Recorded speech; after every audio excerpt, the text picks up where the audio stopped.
Buenas tardes, buenos días para todos.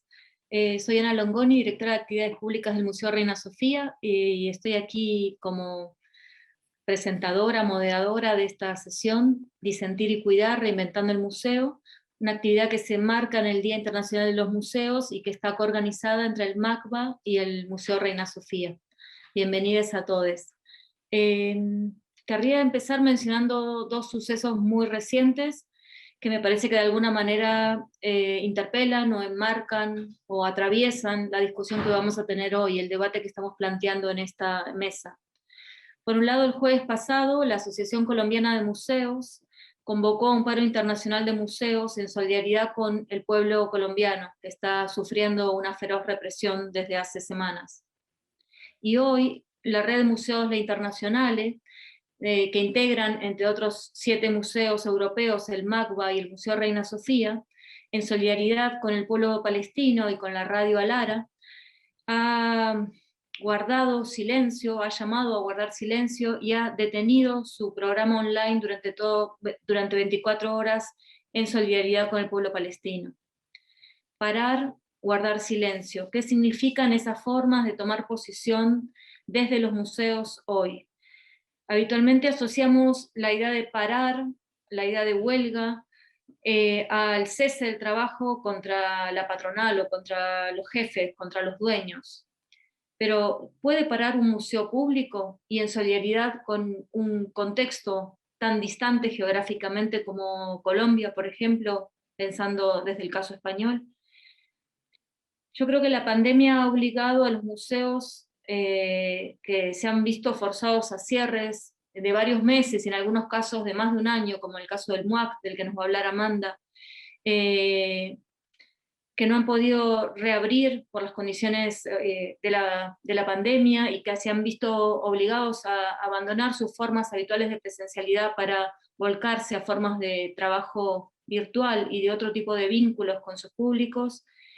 En ese contexto de museos cerrados o desiertos o replanteándose de una manera drástica sus nuevas condiciones ante la crisis que estamos viviendo, parar y guardar silencio, se tienen que pensar como formas en que el museo pueda volverse o puede reinventarse como una posible y potencial caja de resonancia, caja de visibilidad y también de denuncia y de toma de posición ante los contextos feroces que estamos atravesando en el mundo.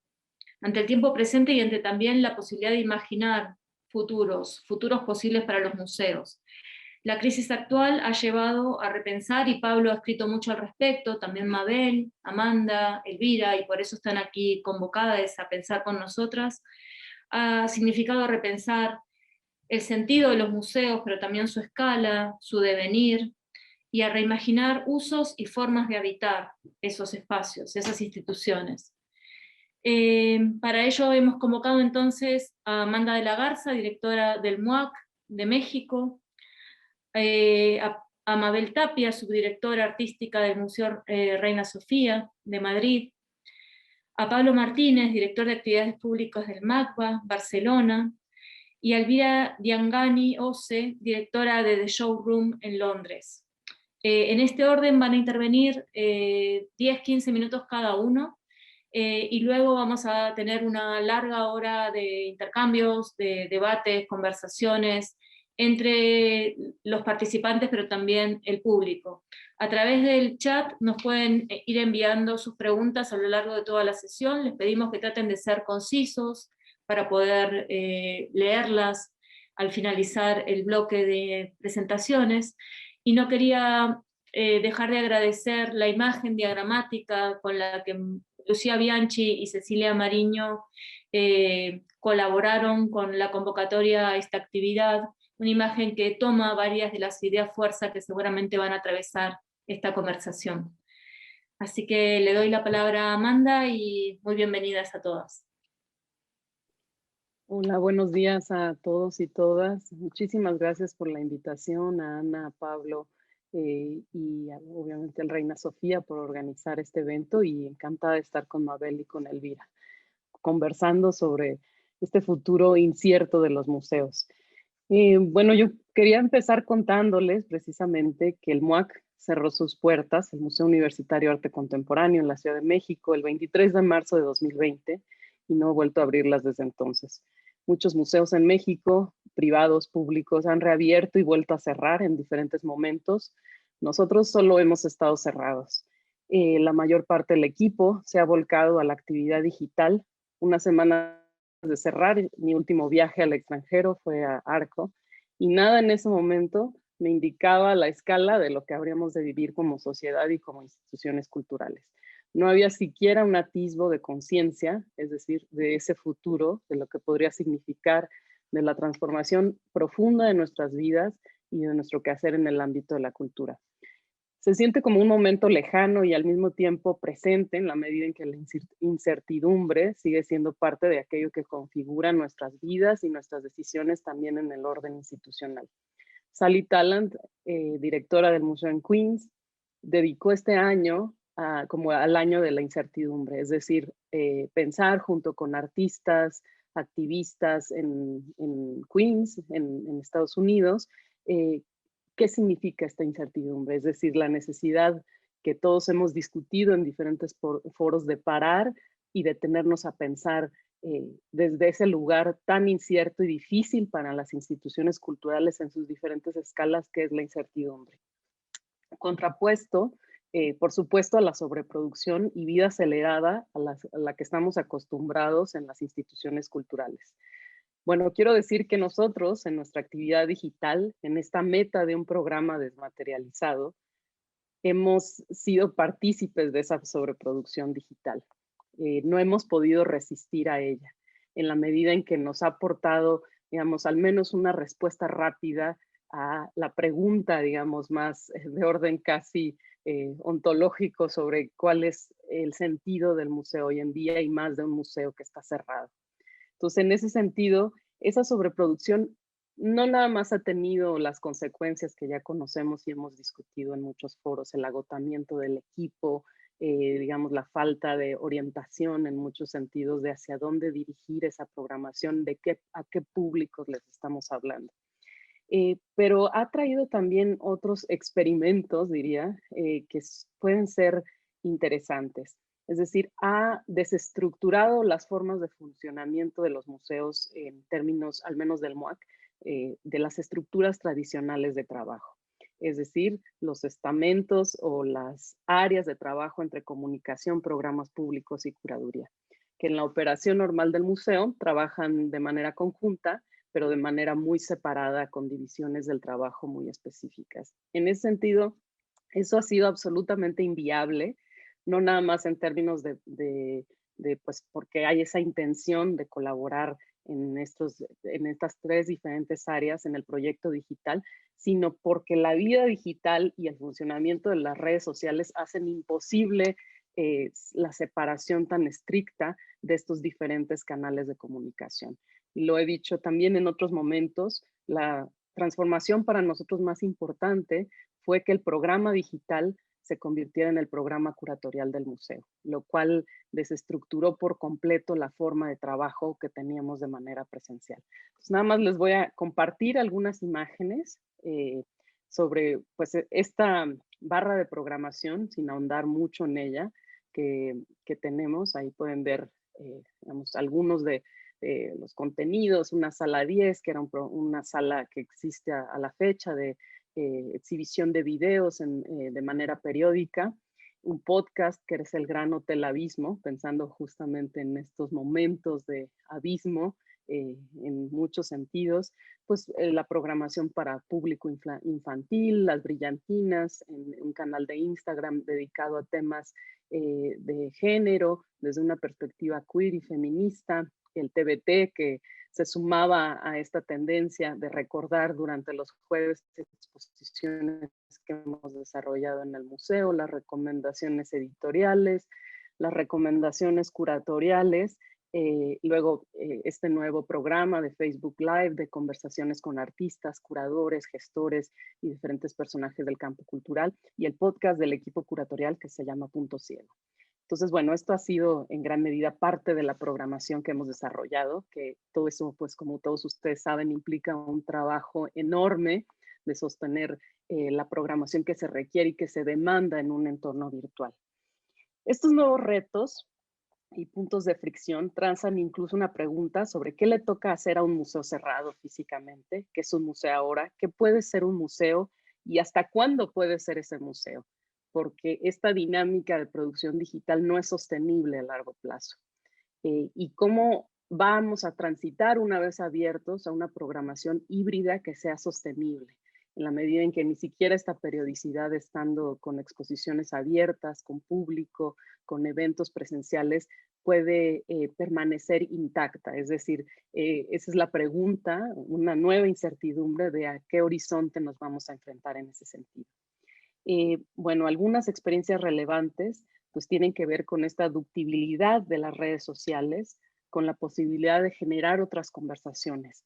Y en ese sentido quisiera destacar el proyecto justamente de Brillantinas, que es este canal de Instagram, que lo más importante de ese proyecto son las redes de trabajo que ha generado con una comunidad cultural de diseñadoras, ilustradoras, artistas, escritoras, y de un público joven, atento, interesado en estas discusiones. Aquí algunos ejemplos, ¿no? Y que parte mucho de una estética del fanzine, es decir, y al mismo tiempo se apropia de la dinámica de Instagram. Yo asumí la dirección del museo en febrero, el 1 de febrero de 2020, es decir, un mes y medio antes de cerrar. Muy al inicio, cuando todavía no había visto tan claro de esta pandemia y sus consecuencias, Cuauhtémoc Medina, curador en jefe del MUAC, y yo nos trazamos la perspectiva de redefinir las líneas curatoriales del museo. Conversamos muchísimas horas al respecto. Sin embargo, este proyecto se vio truncado de una manera frontal ante el estado de emergencia y de encierro que impuso la pandemia. Nada de lo que proyectamos ahora en estado pandémico en los próximos años podrá quedar intacto de la situación a la que nos enfrentamos todos. Nos obligó a pensar de una manera muy distinta sobre nuestras posibilidades como museo y nuestro papel en el marco de este momento histórico. Ante la posibilidad de una posible reapertura, como mencionaba, en un futuro, de tal vez algunas semanas, algunos meses, nosotros nos preparamos para lo que significa para el museo. Volver a una presencialidad que es absolutamente distinta a la que conocíamos, al mismo tiempo ansiada y temida por lo que supone la incertidumbre, cómo reconectar con esos públicos, cómo reorganizar el trabajo aún remoto en cierta medida. Caminar hacia una vida híbrida aún desconocida para nosotros, pero ya experimentada por muchos otros museos. Escribiendo estas líneas recordé una novela que leí hace algunos años, En el bosque, de Keiki Kitamura. En ella hay un orden colonial que se ve acechado por la erupción de un volcán y una densa ceniza que lo cubre todo, que no deja ver más allá de unos cuantos metros de distancia. La ceniza del volcán se adhiere de manera chiclosa e indeleble a los muebles y a los cuerpos. La casa del hacendado está en proceso de destrucción, se pudre desde adentro. Lo que más recuerdo de la novela es precisamente la incertidumbre del futuro. En ese caso no era necesariamente el advenimiento de una revolución, sino la densa capa de ceniza que permea todo y que nos impide ver, aquello que se adhiere a los cuerpos y a todo lo que nos rodea. La pandemia pudiera pensarse como una densa capa de ceniza que rodea lo que hacemos. El futuro es una incertidumbre que permea todos los ámbitos de la vida social, de la convivencia, de la economía y del mundo del trabajo. ¿Qué es ese futuro que se avisora? El futuro que no se alcanza a divisar en medio de un entorno irrespirable ante el duelo, el dolor, la muerte, la crisis y, por supuesto, la desigualdad punzante que ha traído la pandemia como fenómeno no solo médico, sino social.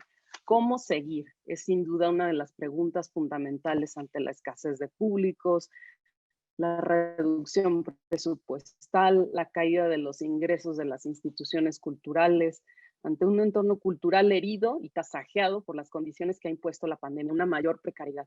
México es un ejemplo muy contundente de la precarización del ecosistema cultural producto de la pandemia y de lo que algunos han llamado como el austericidio como política estatal.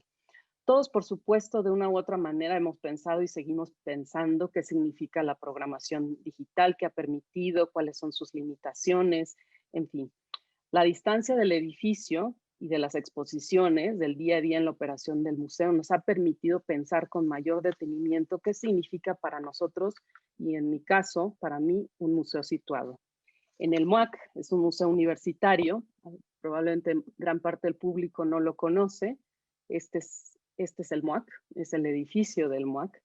Es un museo definido por ser un museo latinoamericano de arte contemporáneo, relativamente joven, solo hemos existido por 12 años, pero cuya trascendencia ha sido formar parte de la construcción de un campo de arte contemporáneo en México y en la región.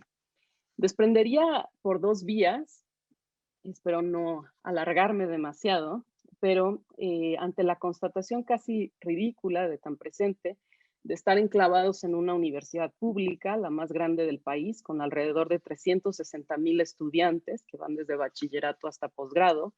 Y en otras estadísticas, la UNAM tiene alrededor de 5 campus en las periferias urbanas de la Ciudad de México, además del campus central, y alrededor del país, una decena de campus. El MUAC está geográficamente en la zona cultural de la universidad, muy al sur de la Ciudad de México, y a un costado de la Reserva Ecológica del Pedregal de San Ángel, una reserva resguardada por la universidad, cuyo paisaje y características de 237 hectáreas, cuyo resultado es digamos, la geografía, fauna y flora, todo el entorno ecológico de esa zona, es resultado de la explosión de un volcán, ahora inactivo, el volcán del Chitle, que explotó en el año 76 después de Cristo. Esta es una escultura que es el espacio escultórico, en donde han ocurrido, por ejemplo, performances. El año pasado, todavía abiertos, ocurrió un performance de Cecilia Vicuña en este espacio.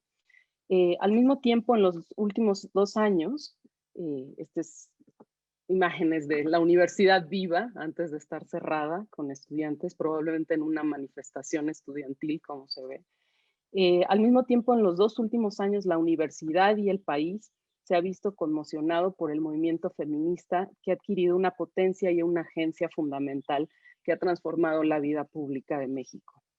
Y bueno, a nivel internacional, como sabemos. Aquí una imagen emblemática de las protestas feministas de hace un par de años. Estas circunstancias históricas y diría geológicas inscritas en el museo a la manera de paisaje, territorio e historia me han conducido a pensar en la posibilidad de un museo volcánico.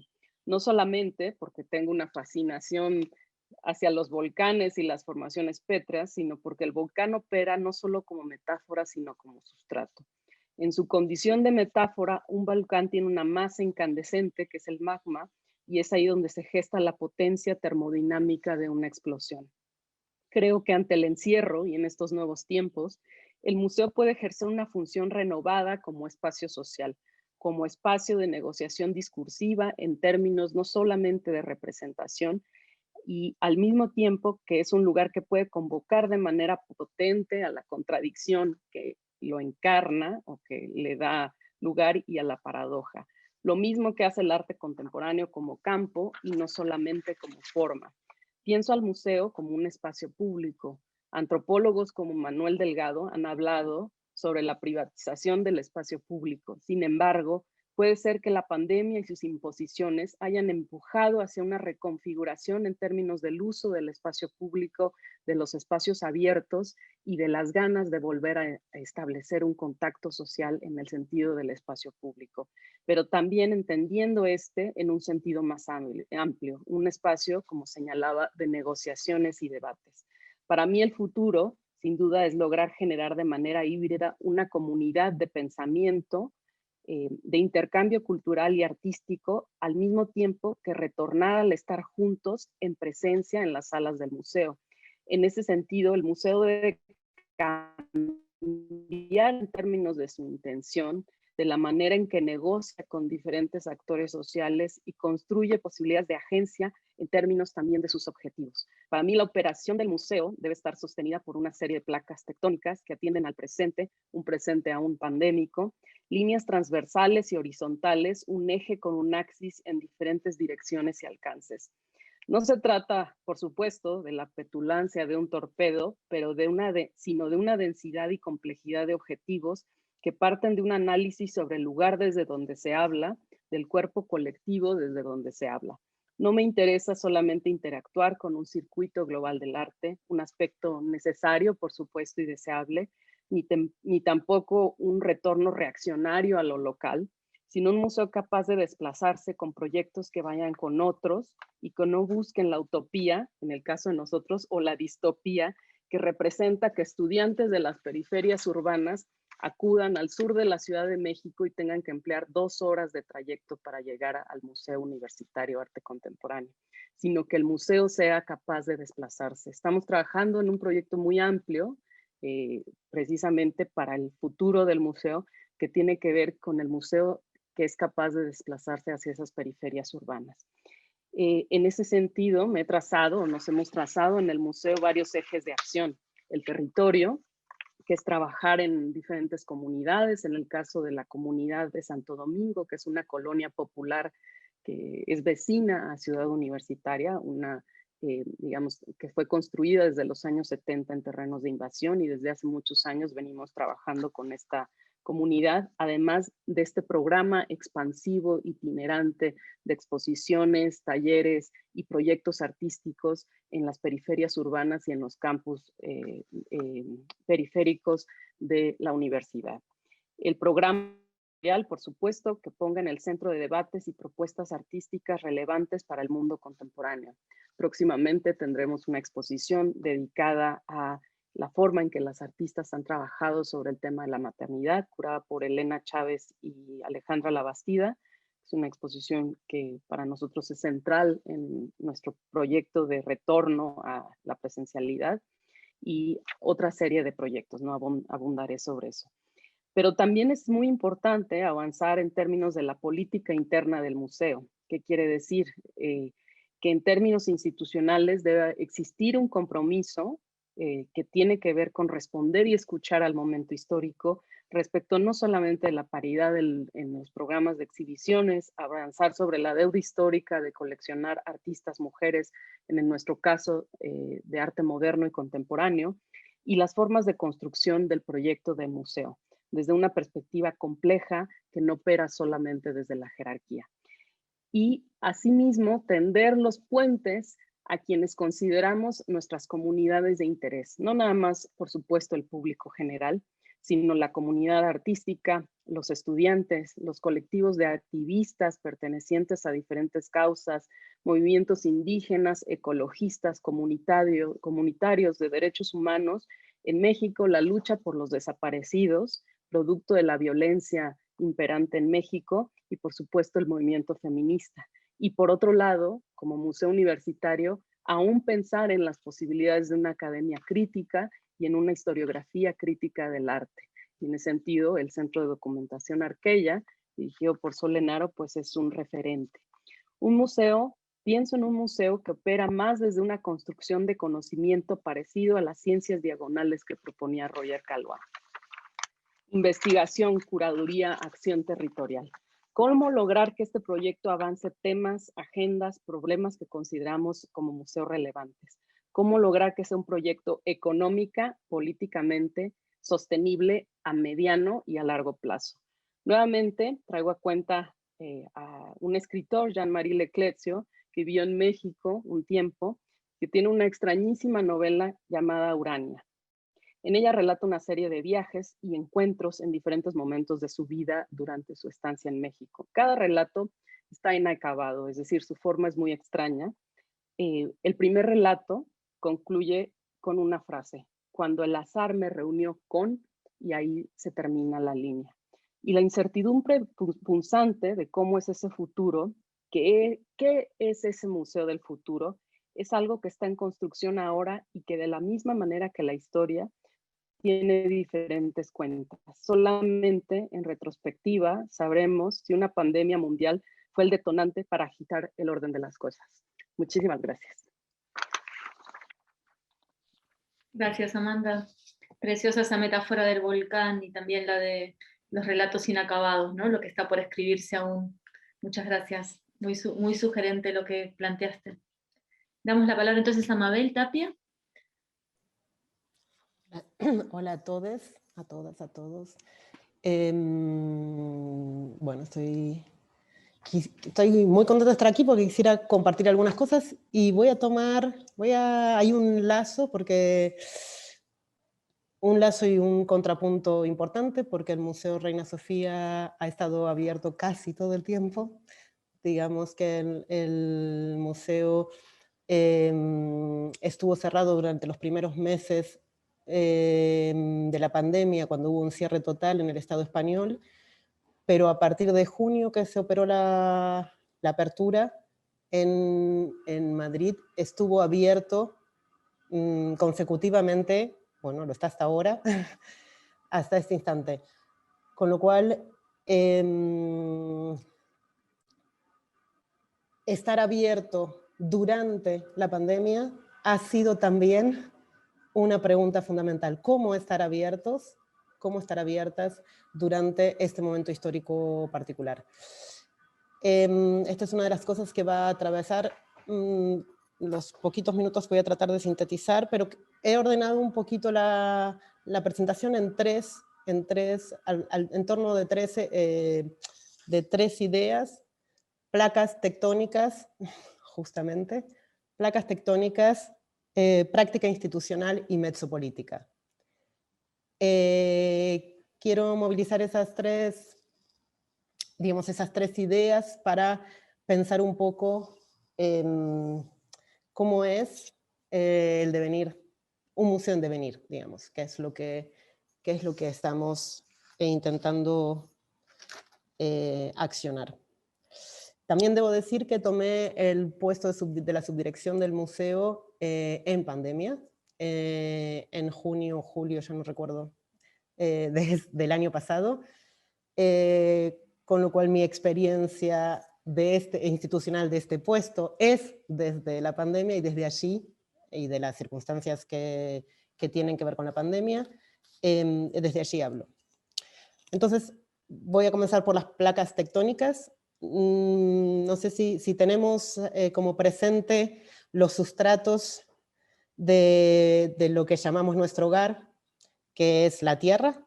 Recordaremos que este está compuesto de océano, de una corteza terrestre, de una litosfera, de una astenosfera, de una mesósfera. Y que estas tres últimas, la litosfera, la astenosfera y la mesósfera, forman el manto de la Tierra.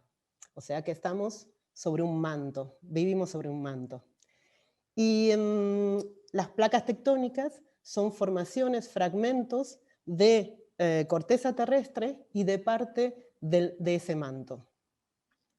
Como probablemente saben, las placas tectónicas están en movimiento permanente, en un movimiento muy sutil, y es solo cuando colisionan o cuando suceden movimientos más profundos que las erupciones volcánicas suceden o que los sismos, etcétera, suceden.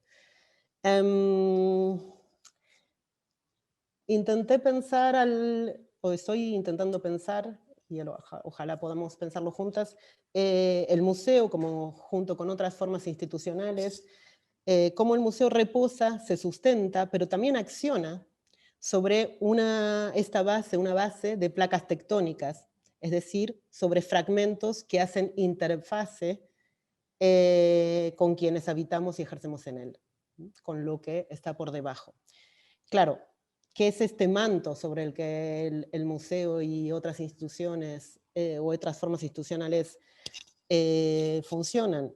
Bueno, sin duda el pasado, un pasado claramente colonial en el caso de los museos, la historia, que hace del museo una de las mayores operaciones ideológicas de la modernidad, aunque no la única, claramente, y por supuesto, todas las normas, reglas, deberes que constituyen esa forma de institución museo y que nos regulan y que regulan. Que tienen además la particularidad de no necesariamente regularlas como forma singular del Estado, es decir, y esto creo que hablamos también en algún momento con Pablo, el conjunto de normas, reglas, deberes que enmarcan y forman el sustrato de la forma institucional museo, no son singulares al museo, o no necesariamente, en la mayoría de los casos no lo son. Pero ¿qué sucede? ¿Qué sucede? Entonces tenemos las placas tectónicas como nuestro sustrato, unas placas siempre en movimiento, también tampoco debemos olvidar esto, y aquí es donde viene la práctica institucional. ¿Cómo vivimos sobre el manto, nuestro manto museal? Vivimos a partir de una serie de acciones, de operaciones, de co-organizaciones que podríamos llamar de manera un poco amplia práctica institucional. Es allí, entiendo, donde intentamos operar de manera cotidiana, todas y todos y todes quienes habitamos nuestro manto museal,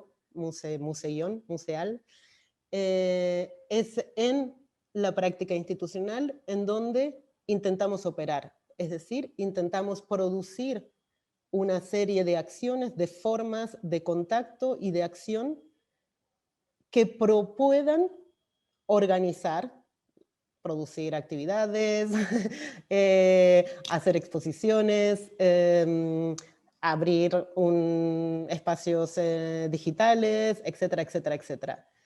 En esa práctica institucional creo que desde la pandemia, pero más, digamos, desde antes mismo, el Museo Reina Sofía es, como saben, una gran estructura con equipos que a veces son pocos en términos de cantidad de personas que los constituyen y a la vez son muchos en términos de gran organización que es el museo. Sin embargo, desde hace años, de manera fragmentada, hay una tentativa de producir una práctica institucional singular. Pero sobre todo es en diálogo. En esto hablabas del diálogo, en conversar. Conversar es, Amanda, creo también un lugar fundamental de la práctica institucional que debemos asumir como una de las características importantes a la hora de definir una práctica institucional.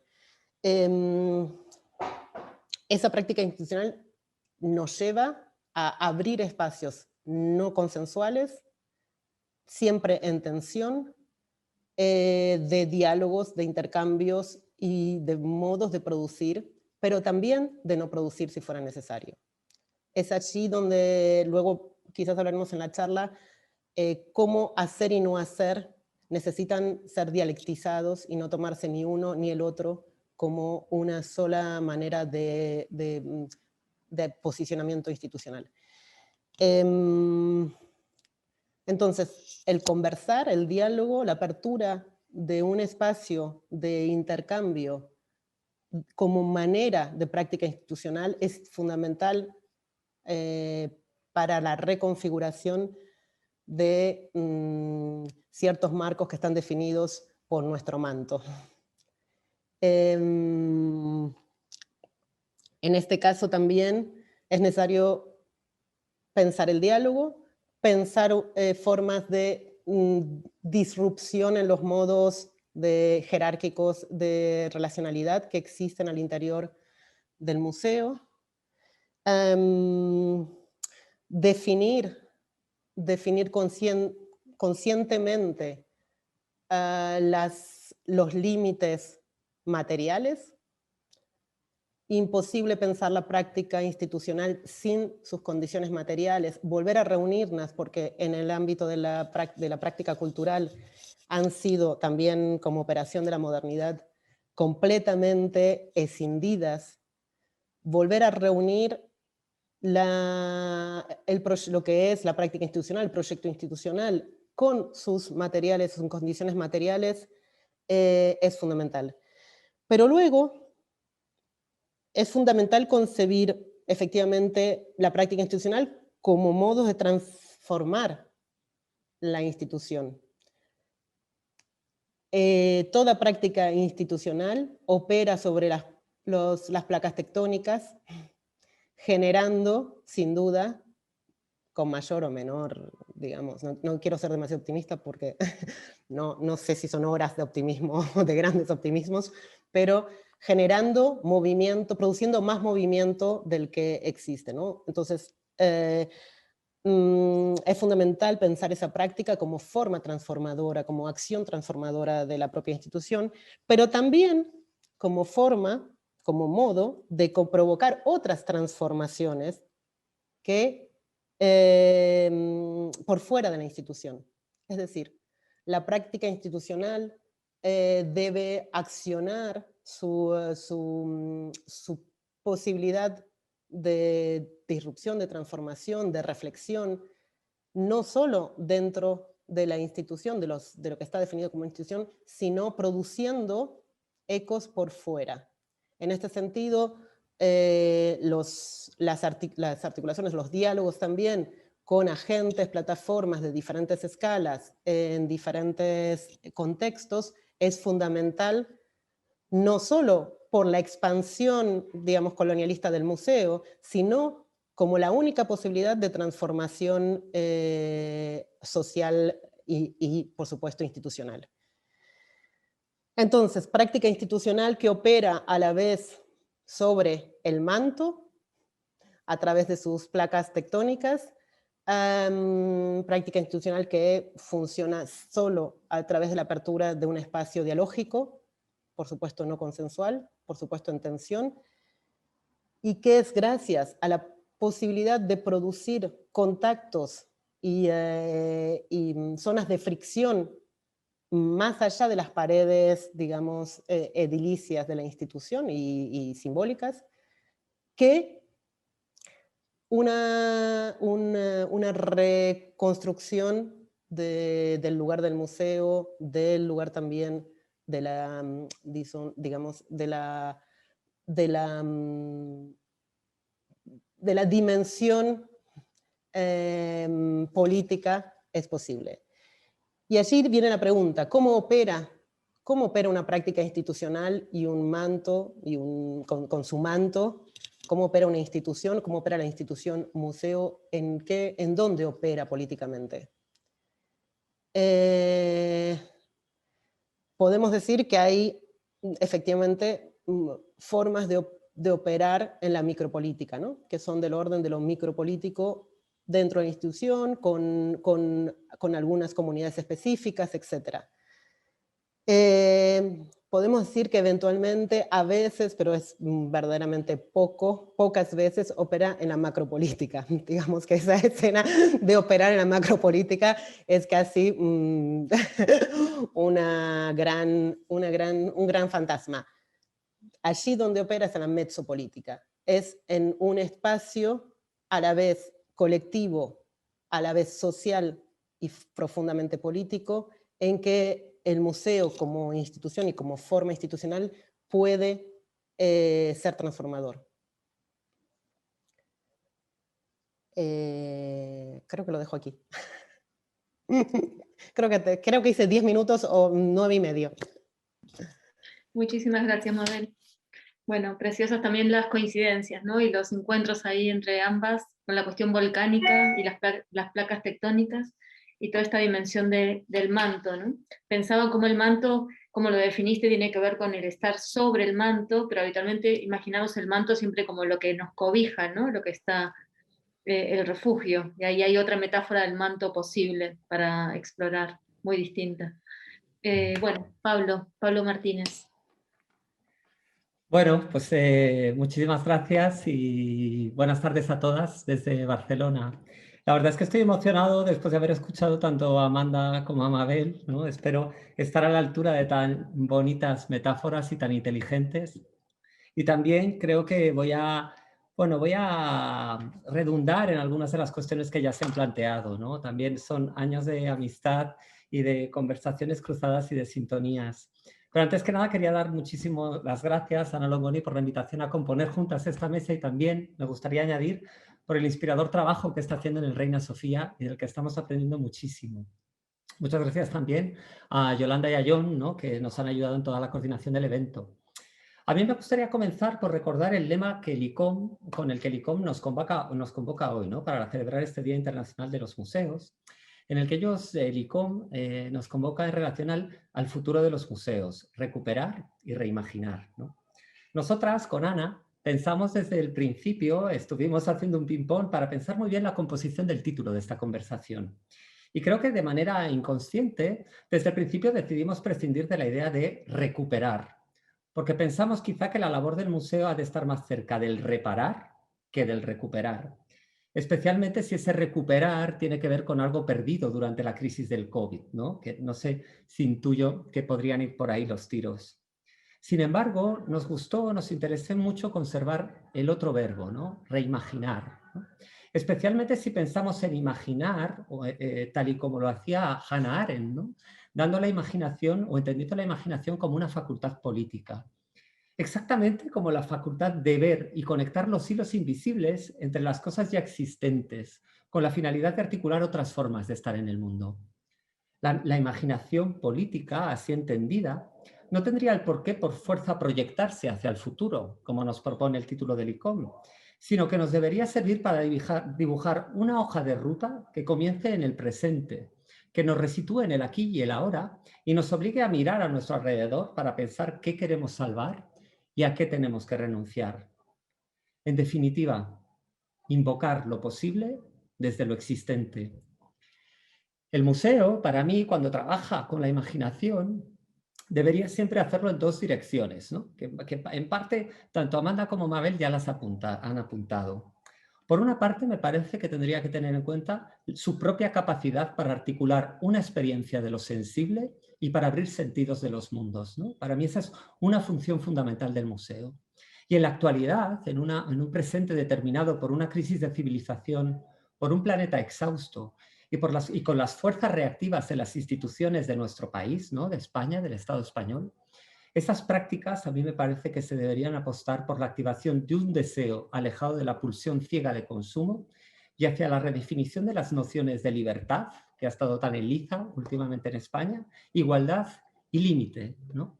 ¿Qué quiere decir? ¿Cómo nos acordamos de nuevo cuáles son la libertad, la igualdad y el límite, ¿no?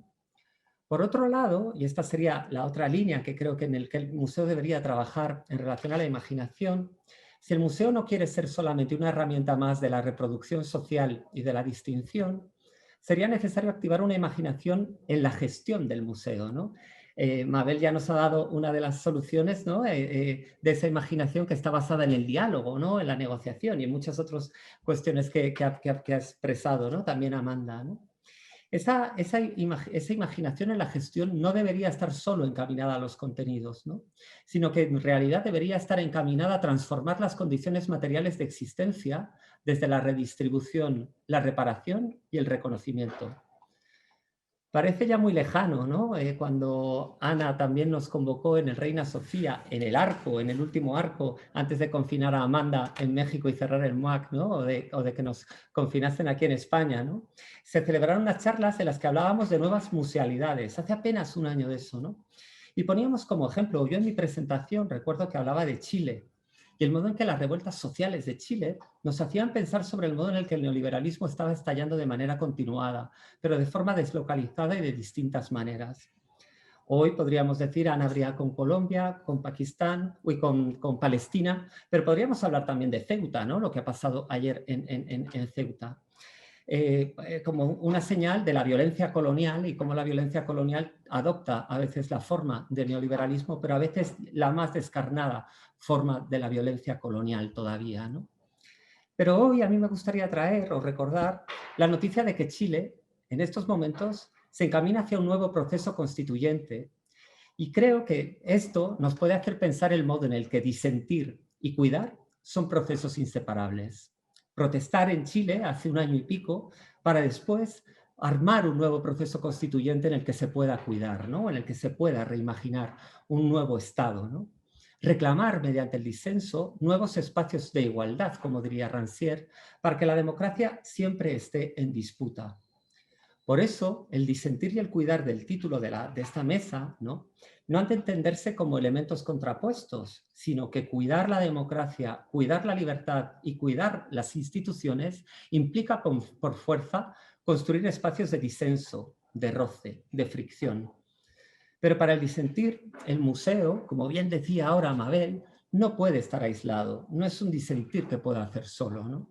Sino que tenemos que contar con otras que justamente han quedado fuera del museo, a veces por propia voluntad o a veces por procesos de exclusión. Y es difícil integrarlas, ¿no? O es difícil entrar en contacto con ellas. A veces de manera simbólica, pero también a veces es difícil integrarlas en la forma estructural, ¿no? Por estas normas y deberes que forman parte de las placas tectónicas que describía también Mabel, ¿no? De la mano de la Internazionale, ¿no? La Confederación de Museos a la que pertenecemos tanto el MACBA como el Reina Sofía y otras tantas instituciones, en el museo, en el MACBA, llevamos un tiempo pensando en la posibilidad de construir un museo constituyente, ¿no?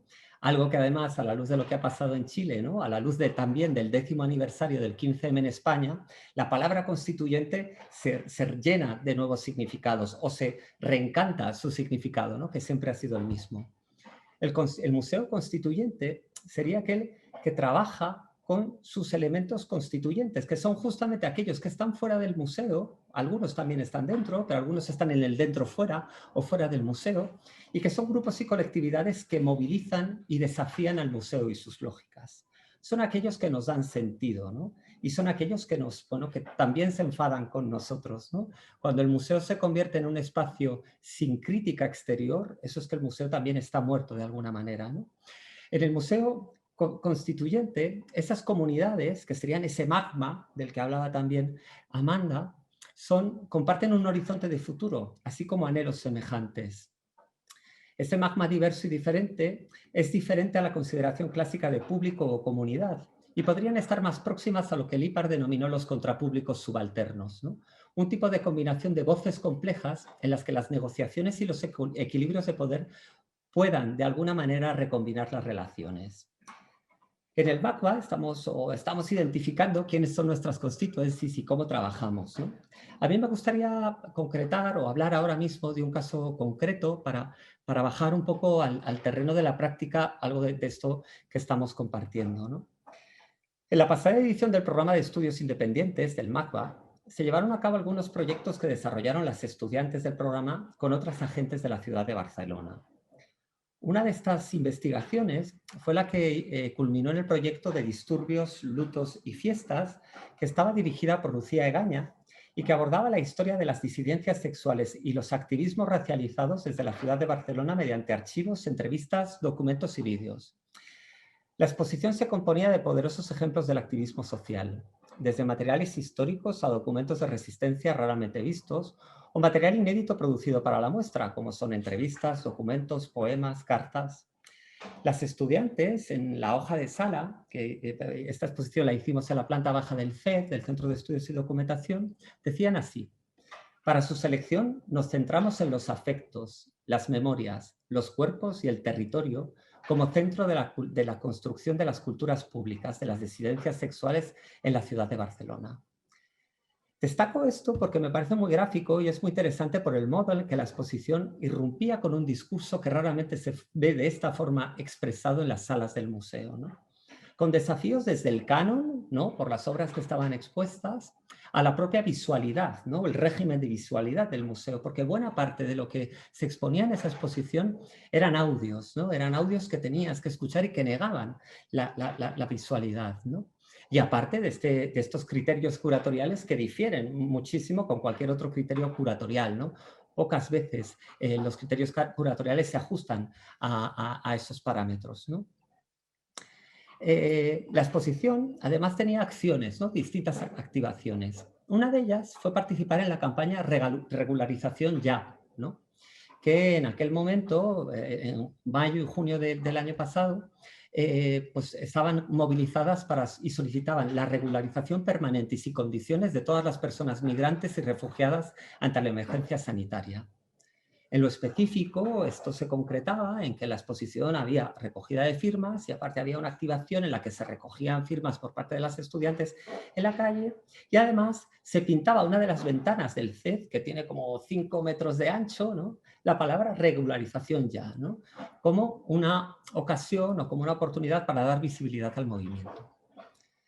Lo paradójico del asunto es que el espacio del museo, que disponía de esas pintadas y esos materiales, se erigía al tiempo como un mecanismo de reivindicación como de exclusión, al no poder satisfacer el pago de los honorarios acordados a buena parte de las artistas y otras agentes implicadas, ya que muchas carecían de identificación fiscal, se encontraban en situación irregular, la complejidad burocrática les expulsaba del sistema, porque esta burocracia, que para nosotros es igualadora, justamente juega en la desigualdad, o en algunos casos el tiempo de espera para el cobro era demasiado largo para aquellas personas. He de asumir aquí públicamente que algunos de los pagos nos retrasamos muchísimo más de lo deseado y en ello asumo totalmente mi responsabilidad en ello, ¿no? Cómo fracasamos estábamos pidiendo una regularización, ¿no? Y aquí no quiero dar ningún tinte cínico por parte del museo. La institución en realidad creía en el proyecto y defendió y no instrumentalizó tampoco la propuesta, pero justamente sus mecanismos, ¿no? Estas normas y deberes de las que hablaba Mabel, ¿no? Acababan contradiciéndose, ¿no? Acababan ejerciendo como un aparato represor o como un aparato de exclusión, ¿no? Mejor que represor, ¿no? Por eso el museo ha de pensar muy seriamente en sus modelos de gestión, ¿no? Y en este sentido, aplicar esa imaginación que decía antes, ¿no? Y si pretende jugar un papel clave en la construcción de nuevos mundos, debe desafiar este actual régimen administrativo y desordenarlo, y operar no solamente las lógicas de lo que se muestra en el espacio del cubo blanco, sino también contribuir a generar otro tipo de orden que vaya más allá de la noción burguesa de orden público, de ordenación de los públicos, que por otra parte en realidad solo implica control. Ya que los museos de arte responden, como bien decía Mabel también, en buena medida, a una función normalizadora, no solo regulando el trabajo artístico, sino también generando relaciones, corporalidades y ordenando temporalidades. En este sentido yo me preguntaba, ¿no? Pensando para este disentir y cuidar, ¿hasta qué punto está dispuesto el museo a traicionar la norma del ahorro, mediante el cual ofrece bajos salarios y en ocasiones contratos precarios, la norma de feminizar algunos de los peores trabajos, el racismo estructural de la estratificación del personal, la imposibilidad normativa de contratar a migrantes en situación irregular, que es un problema constante, los límites normativos y burocráticos para poder generar una economía feminista o unas formas de gestión que pongan en el centro la redistribución y la vida. Está claro que el museo puede desnormalizar algunos de sus usos, pero ¿puede traicionar los marcos normativos de su funcionamiento? ¿Puede fracasar en su economía de gastos-ingresos del debe y el haber? En este momento, ya para terminar, de encrucijada histórica, y ya que estamos bajo el marco de la invitación que hace el ICOM, y ellos están intentando cambiar la definición del museo, creo que el museo debería cambiar su definición hacia algo como un espacio situado, propiedad de una comunidad y cuya finalidad por encima de todo ha de ser la de preservación de la vida. El museo, y esto viendo convocatorias del ICOM anteriores, se ha pensado en relación con los relatos, con la historia, con los públicos, con la accesibilidad, con su contexto.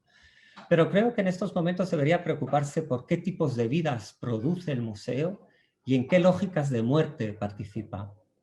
Y construir un museo en este sentido en el que la burocracia y la gestión administrativa se reduzcan a lo esencial para dejar paso a la práctica deliberativa, la creación colectiva, el fomento del apoyo mutuo, la colaboración comunitaria y la activación de la imaginación. Para ello, debería conseguirse que las administraciones considerasen la excepcionalidad de la naturaleza del trabajo artístico, protegiesen a sus agentes independientes mediante una renta básica y entendiesen que la realidad de la producción cultural no puede responder al mismo rigor burocrático que la realización de una obra pública. Un museo en el que disentir y cuidar no sean solo palabras, sino hechos que tienen incidencia en las condiciones materiales, en la vida y en la esperanza de la gente. Bueno, muchas gracias. Gracias, querido Pablo. Muy potente esta idea de cómo disentir y cuidar son contradicciones que habitamos, ¿no? Y que nos desgarran muchas veces en estos discursos que muchas veces se contraponen a lógicas, a normas y a modos de funcionamiento muy, muy consolidados, inamovibles, que intentamos todo el tiempo socavar, ¿no? O replantear, pero que están allí todo el tiempo como lastre. Bueno, le damos la palabra a Elvira, nuestra última intervención antes de abrir el debate. Bienvenida, Elvira. Bueno, muchas gracias sobre todo a la invitación, Ana y Pablo, y muy agradecido también de formar parte de esta conversación sobre los museos, porque hace mucho tiempo que, bueno, al menos en los últimos 3 años he pensado desde fuera del museo en una estructura más pequeña, que es la estructura del The Showroom. No sé si podéis pasar mis imágenes. La idea de estas imágenes no son necesariamente daros pie, no sé si las tiene John o Yolanda. Y si no, las paso yo a decirme. Si perfecto. En realidad las podéis pasar en un loop si queréis, no hace falta que yo os indique nada, si no le dais al on y ya tira para adelante. Pensando un poco en cómo habíais respondido todos a la invitación, yo pensé también en 3 cosas, y a ver si me da tiempo de hacerlas en 10 minutos. Primero que nada, pues eso, como os decía, agradeceros la invitación a pensar el museo, porque desde hace tiempo yo pienso desde fuera del museo, ¿no? Desde una estructura mucho más pequeña como es The Showroom, y que además ha estado también en esos momentos, tal como decía Amanda o Mabel, entrando y saliendo de la apertura y el cierre de puertas, ¿no? Y quería presentaros 2 proyectos muy someramente, que en el fondo reconducen, estáis viendo imágenes de la institución. Pueden ser un pelín más lento el pase, si es posible, para que la gente tenga la posibilidad de ver lo que sucede. Habéis visto una serie de imágenes en las que veis la fachada del showroom, que es una organización que tiene sede desde los últimos 13 años en la zona de Paddington, en Edgware Road, y en un barrio muy específico. Pues mi compañera Emily Pezzi, que fue durante 10 años directora de Showroom, ha estado con Pablo y otros en una serie de conversaciones que habéis tenido recientemente, también para cuestionar aspectos que, si no son necesariamente los que van a definir el museo, están implicados en su gestión y en realización, ¿no? Como la conversación sobre todo que escuché con Mars Heidegger Cruz sobre colonización o decolonización y las formas de entender, en su caso, su experiencia en el Museo Nacional, ¿no? en Bolivia. Pero también cosas que imagino que habéis comentado con gente como Denis Ferreira da Silva. Hay 3 aspectos de los que os quería hablar, principalmente porque cuando la pandemia se formaliza, digamos, una respuesta gubernamental a la pandemia en Londres, en Reino Unido, una de las primeras cosas que yo le planteo a mi equipo es que tenemos que bueno, nos vamos a encontrar en nuestras casas, y para mí siempre el contexto define mucho cómo engarzar una necesidad de replantear el ámbito institucional en el que estamos inmersos, digamos, ¿no? Es fundamental reconocer ese ámbito, reconocer ese contexto social, ese sociopolitical junta, ¿no? ese contexto económico, cultural, de salud, etc. Y entonces una de las primeras cosas que hicimos con los compañeros fue, de hecho, utilizar la web como la manera, a través de newsletters, que en ese momento las llamamos Fortnightly Highlights, que vamos a decir a través de 15 días, que vamos a hablar más allá de la voz institucional, ¿no? Y aquí quiero, o sea, agradezco muchísimo a los compañeros y compañeras que han hablado antes en la mesa, porque habéis sacado muchísimos temas que tienen que ver con aspectos de los que yo voy a hablar. Por un lado, este lugar de plantear la relevancia de la institución, cuál es la relevancia de la institución dentro de ese contexto, una vez que somos un espacio cerrado, con, por ejemplo, Recetas Urbanas, que se convirtió, por ejemplo, en la exposición más larga que hemos tenido, porque duró todo el año 2020, y utilizamos esa conversación que yo durante muchos años he tenido con Alice Atut y Santiago Cirujeda para pensar cómo el espacio, como si nosotros éramos espacio público, cómo podíamos ceder ese espacio a personas que lo necesitasen en un momento en que los espacios comunales tenían que cerrarse por jurisdicción, ¿no? Y empezamos a hacer un análisis de cuáles eran los campos legales que podíamos intervenir o las situaciones alegales que podíamos crear para intervenir ese espacio. Pero de nuevo digo, mientras todo eso ocurría, una de las cosas que nosotros aquí nos planteamos era cuál era la voz que te podíamos invocar, ¿no? Y en uno de los interludios una de esas notas, yo la titulaba Interludio y hablaba de mis primeros años, de los años 90 en Barcelona, ¿no? Y de la posibilidad de escribir no de un lugar y de un tiempo, sino de un estado emocional, de un lugar en el que quisiéramos, o sea, de que de alguna manera pudiese llevar la huella humana al lugar abstracto de la institución. Eso era una cosa fundamental, ¿no? Y entonces hablaba que mucha gente me dijo que abrí demasiado ese lugar, pero bueno, creo que era un ejercicio muy importante, ¿no? De decir, paramos de producir y donde estamos es en el lugar del humano, nuestro cuerpo, ¿no? Decían en los años 70 el colectivo Laboratorio Agitar, que cuando estaban buscando un espacio en el que desarrollar sus performance, tanto públicas como las que creaban en sus talleres, decían que al final nuestro cuerpo era el receptáculo de esa institución que ellos intentaban fraguar, ¿no? Un cuerpo que se ve afectado directamente en esos momentos de contención, de salud pública, de generación, ¿no? De unas prácticas alrededor de esa salud pública. Y de eso también os hablaré con el proyecto de Navin Candosos, que formó parte el año anterior, en 2019, de una propuesta que hicimos durante el verano, pero que después se convierte en esta última etapa en una posibilidad de reflexión colectiva sobre una legislación del gobierno británico como es Prevent, ¿no? que define un poco el lugar en el que el gobierno sitúa, ¿no? Digamos, la gente que queda sometida o que según esas ciertas consideraciones puede estar afectada por una radicalización, ¿no? extrema. Pero como os decía, para mí esa idea de no invocar la voz de la institución, sino de invocar la voz de cada uno, como una plataforma, como una especie de nota a uno mismo, ¿no? De esas que grabamos en nuestras grabadoras, bueno, al menos yo lo hago, que sirviese como un ejercicio de reflexión sobre dónde estaba la institución y dónde podía ir, ¿no? Y de esa manera nos sirvió, digamos, para durante 11 de estos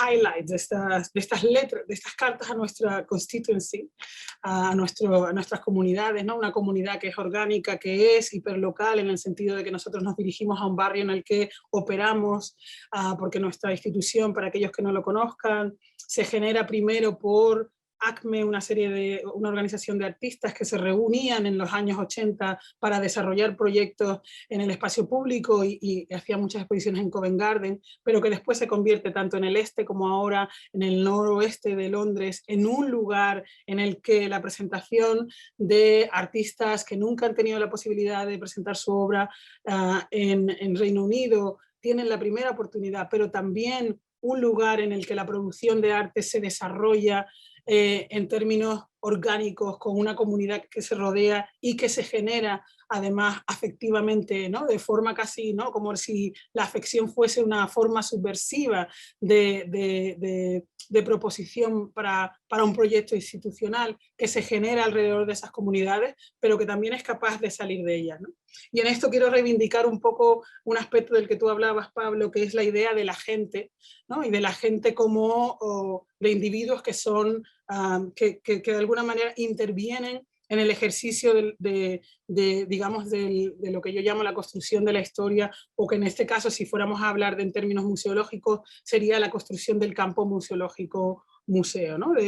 Pienso un poco en mi fascinación por el libro de Michel Troyot sobre las historias silenciadas y la manera en que él reivindica cómo existen otros artesanos, ¿no?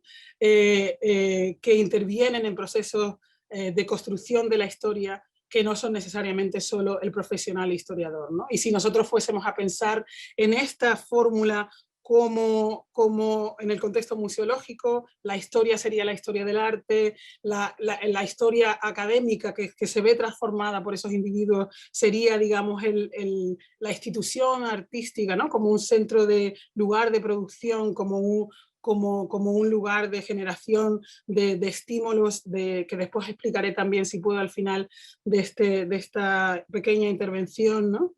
Con esa idea del entusiasmo de Lyotard, que me parece fundamental a lo mejor en este momento, y también la idea de cómo, junto a los profesionales históricos de la historia, ¿no? Que seríamos, pues, por ejemplo, los directores de instituciones, los artistas, los museos, la gente de los diferentes departamentos, los conservadores, los comisarios, los archivistas, etcétera, intervienen también esos otros artesanos de la historia que quizás no afecten directamente su recorrido, pero son capaces de imprimir, digamos, una complejidad, de afectar, aumentar o disentir, ¿no? Reorganizar, reimaginar el trabajo que se hace desde las instituciones museo, ¿no? Os ponía, nosotros recientemente hicimos también una propuesta que igual sí sabéis, que tiene que ver, por ejemplo, con cómo generar, ¿no? Una particular ecología artística. Y lo que sí que me parecía interesante en ese sentido, esto lo podéis ver en la web, era cómo teníamos que, las instituciones, tanto museos como otras formas de centros de arte, tenían la necesidad de mantener, digamos, ¿no? Estos modelos de financiación neoliberal en los que se creaban unas estrategias que eran desde disruptivas o en las que se ponían discursos y ideas novedosas, se implementaban numerosos programas llamando a la radicalidad pedagógica, a la investigación, ¿no? Pero que en la que se creaban, por ejemplo, estructuras de colonizadoras, de programación, se producían a larga escala y también a menor escala comisiones, ¿no? Y se creaban también estímulos casi de una manera en la que uno intentaba como evitar ¿cómo se dice? Exhaustación, no.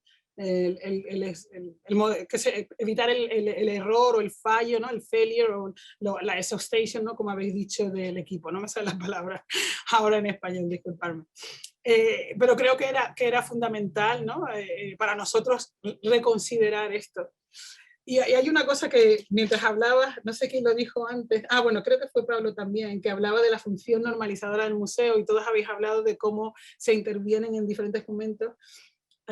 Y recordé una cosa que me parece fundamental también, que tiene que ver con el proyecto de Navin Candosas después, y fue una presentación que hizo Frances Morris en su Instagram, ¿no?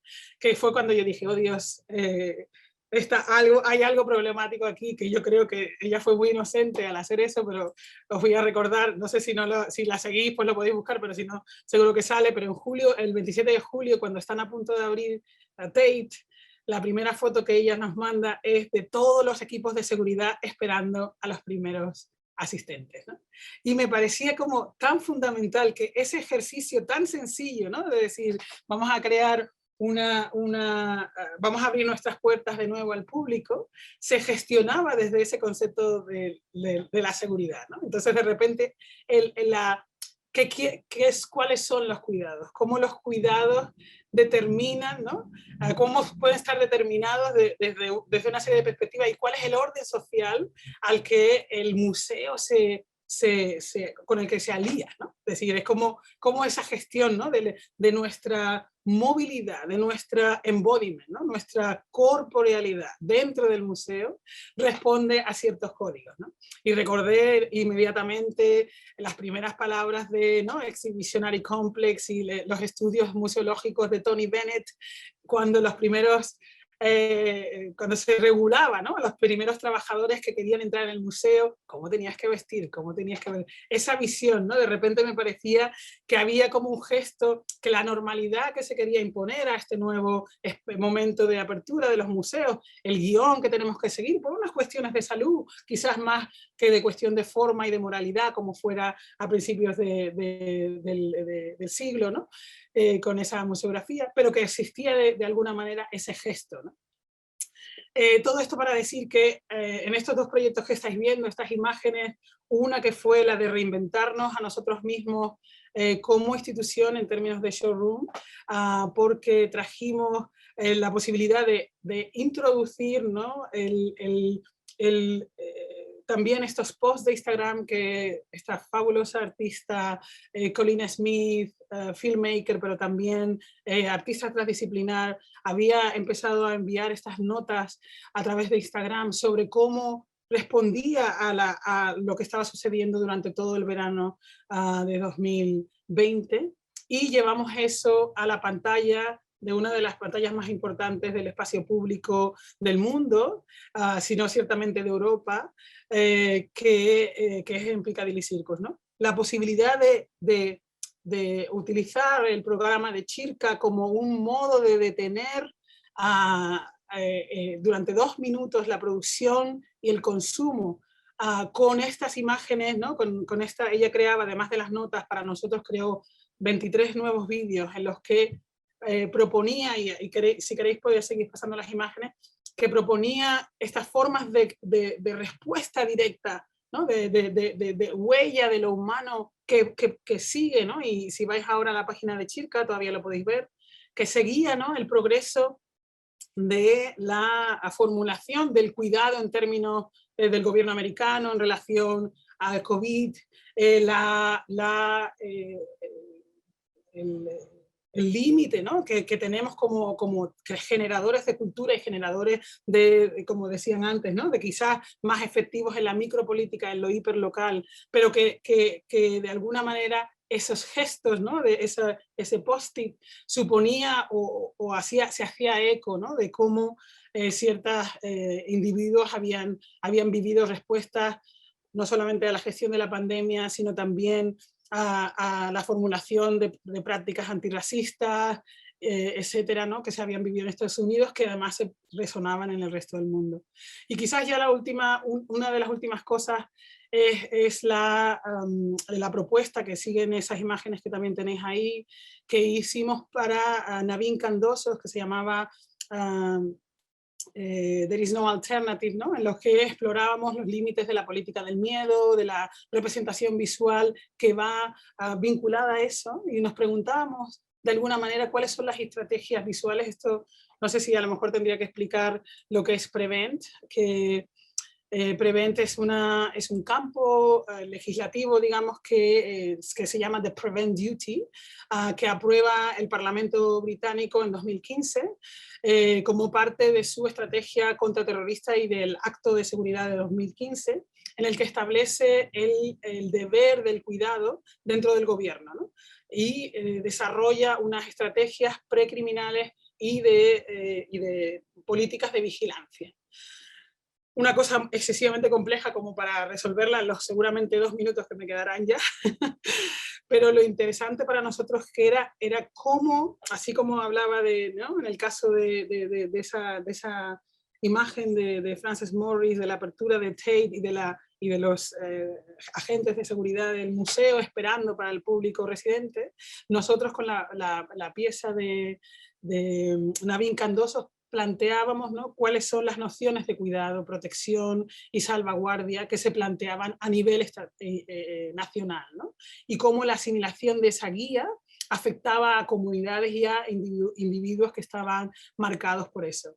Obviamente, como todos saben, el final de la Guerra Fría y la guerra al terror después de la caída de las Torres Gemelas en 2011 son críticas para esas formas de entender el concepto del cuidado, pero tienen que ver pues, con también elementos que han tenido resonancia durante la pandemia, ¿no? La gestión del COVID y la crisis sanitaria en todos los países, pero particularmente aquí, la nueva creación de una ley que impedía, por ejemplo, las protestas, o también el absoluta clamor y crítica que ha habido, ¿no?, a la Comisión de Raza y de Disparidades Étnicas, ¿no?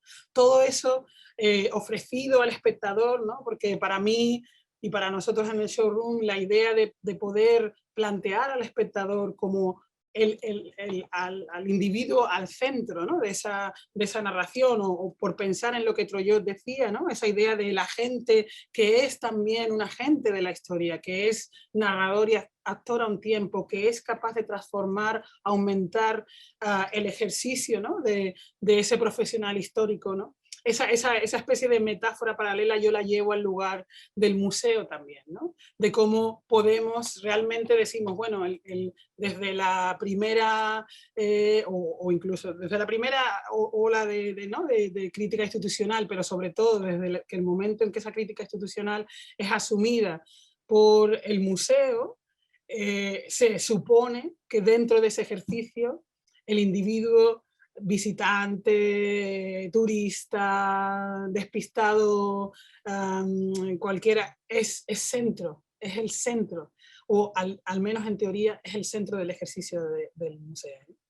Pero ¿qué es lo que tienen que decir ellos de ese ejercicio, ¿no? ¿Cuál es la capacidad de una cosa que estamos explorando ahora con otra artista, Catherine Bonis, la idea del usership? ¿Cuáles son los usos del museo? Y cómo esos usos del museo son capaces de transformar las prácticas, ¿no? Un poco lo que Pablo decía, si el agente o el usuario del museo es este migrante, cómo su capacidad de intervenir en esa particular exposición transforma al museo, ¿no? Hay una cosa que estoy explorando estos días y ya con esto acabo. Quería hablaros de mil cosas, pero a lo mejor esto sale después en la conversación, ¿no?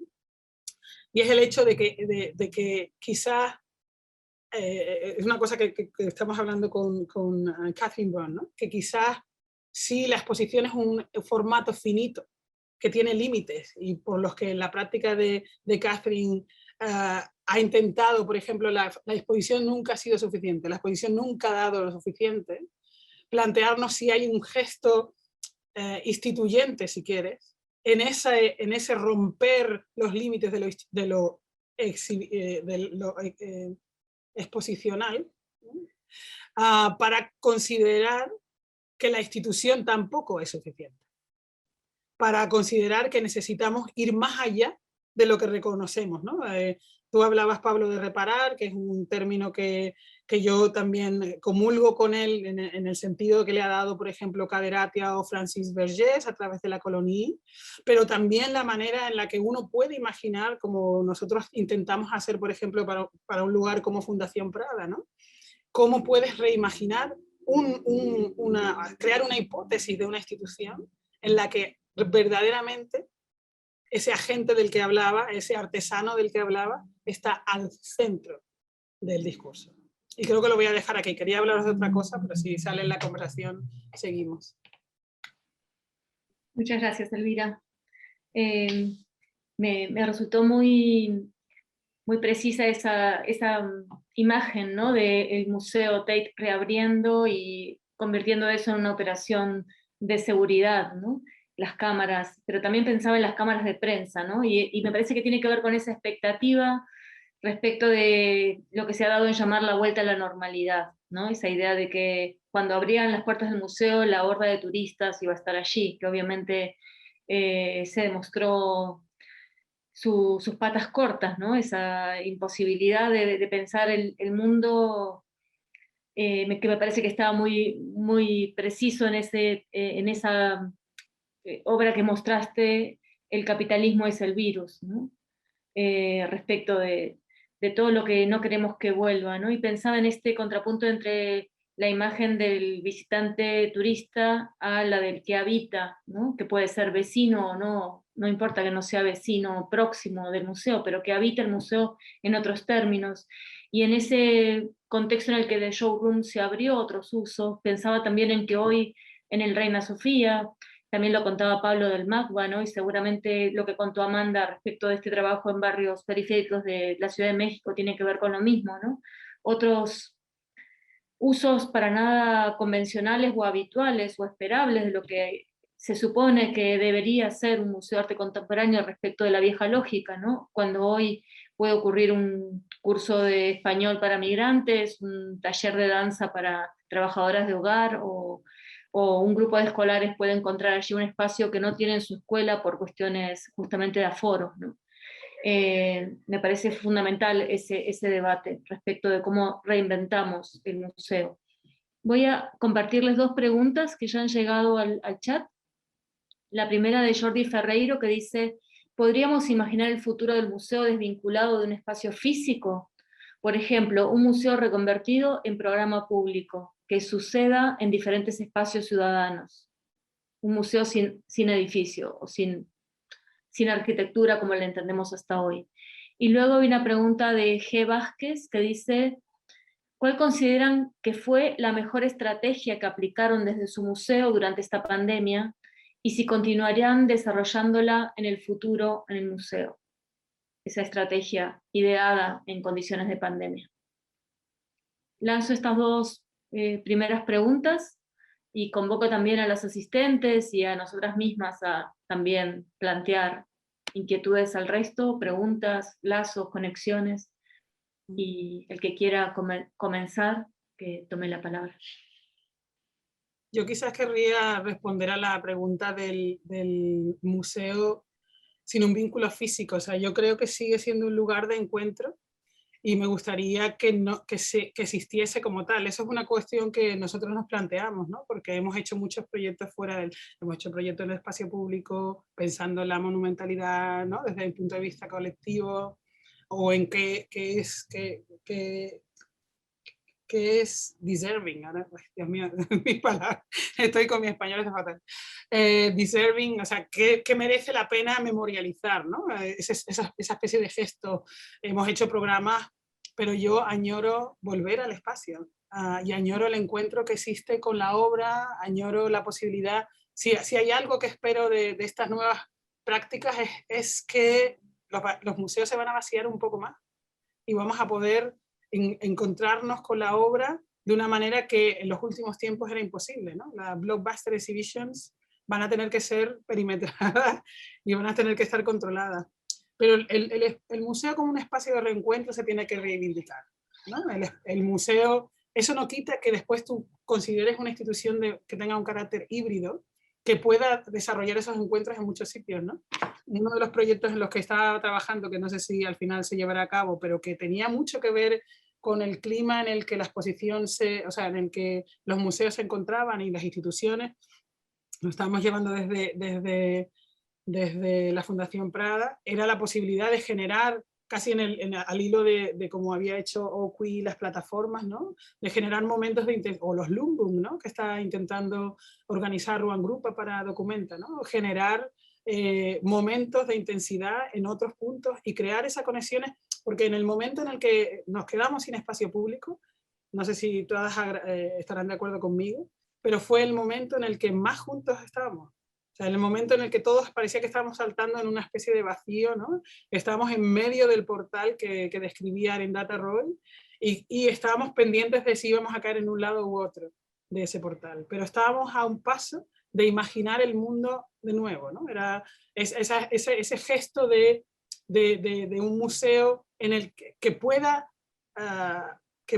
trabajar a esas dos velocidades. Una en lo concreto y específico, pero otra en la que quepa el espacio de la imaginación, que el museo sea un lugar para la imaginación como un hecho social, ¿no? Esa quizás era como, para mí sería como ese gesto, ¿no? bueno, no solamente reconvertirlo en un programa público o en un programa de increíbles actividades, todos los que están aquí presentes han desarrollado ¿no? Muchos ejemplos de eso, sino también generar algo más allá, más concreto, algo en el que togetherness, ¿no? En el que estar juntos tenga un cierto sentido. Yo quisiera sumarme a lo que está señalando Elvira. Yo también, a mí me gustan los museos, sigo creyendo en la, en la potencia también de la experiencia y del estar juntos. A lo mejor un museo, digamos, un proyecto que fuera solamente destinado a programas públicos, tendría que tener otra forma que no fuera propiamente un museo, no necesitan ni siquiera la figura de un museo para existir. En ese sentido, pienso a esta manera en como lo plantea Mabel, una dialéctica, ¿no? Que creo que ese es, digamos, un museo que obviamente tiene exposiciones, tiene un espacio físico, hay algo que ocurre ahí que es importante, pero también es un museo que es capaz de desplazarse hacia otros territorios, pero no en una lógica satelital, es decir, de un proyecto derivado del recinto presencial o físico, sino proyectos que logran entender, digamos, el lugar en donde están enclavados, la forma en la que trabajan con otras comunidades, ¿no? Y en ese sentido es que, digamos, a pesar de la complejidad que eso implica en términos de gestión institucional y administrativa, todo lo que apuntaba Pablo, porque sin duda en museos con una operación tan grande como el MUAC o me imagino el Reina Sofía, cualquier proyecto, o el MAC, cualquier proyecto que implique un mínimo desplazamiento es, digamos, requiere de una energía institucional enorme y sobre todo de los sujetos que lo están llevando a cabo, ¿no?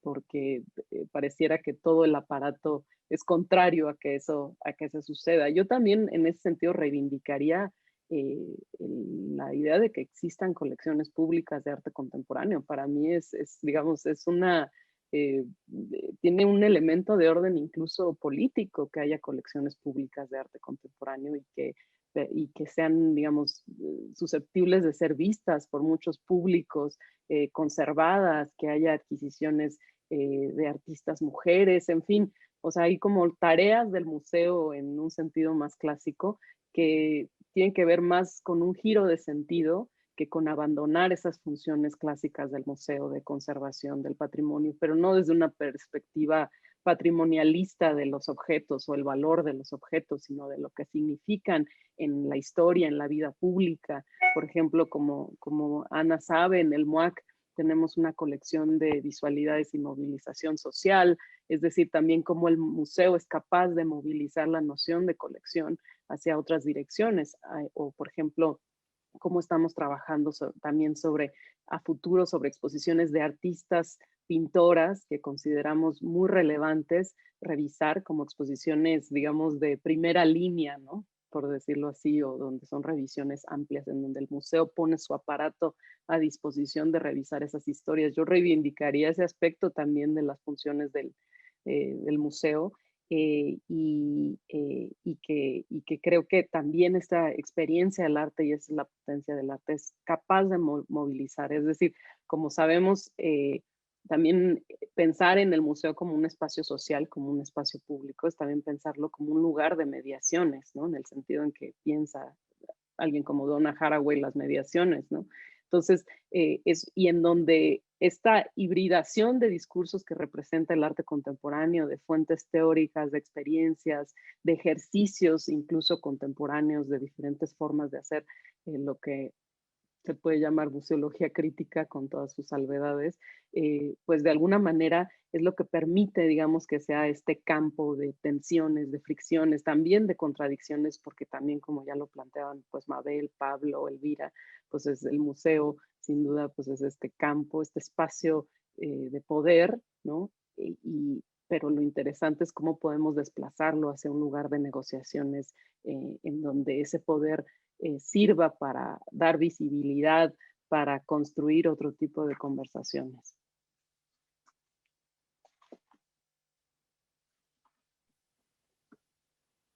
¿Alguien más quiere contestar estas preguntas o leo una tercera? Quizás comentar, solo agregar alguna cosita.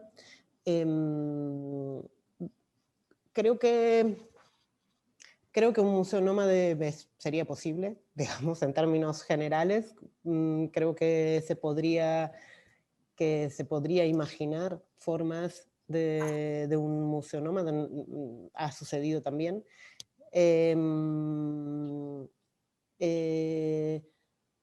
Digamos que sería menos tajante en decir sí o no, sino en pensar el museo como este operador multifacético. Hay una cosa que me plantea profundo, ¿cómo decir? Que me cuestiona profundamente, es cuando hablamos del museo, ¿no? Como con un sentido animista. El museo es ese personaje con el que convivimos y hace cosas, opera, es malo, evidentemente, es, bueno, chico, obviamente, tiene esta situación de el museo hace esto, hace lo otro, nos hace esto también. Creo que es un ejemplo de cómo limitamos nuestra relación y responsabilidad en la operación museal, digamos, en algún punto. O sea, cómo también nos sentimos desposeídos de acción institucional, ¿no? Cuando el museo es tal cosa, estamos desposeídos de cualquier poder institucional. Lo que es verdad en parte y al mismo tiempo es siempre dentro de lo que planteamos o lo que plantea Bonita plantear como práctica institucional, es siempre un lugar en tensión, es un poder en tensión, eso. Lo que sí me parece fundamental es que sea poliédrico, y hay algo que también me parece interesante, es pensar que el museo, los espacios museales, renuevan también una relación entre vida humana e inhumana que ha sido quizás no tan explorado desde esa perspectiva.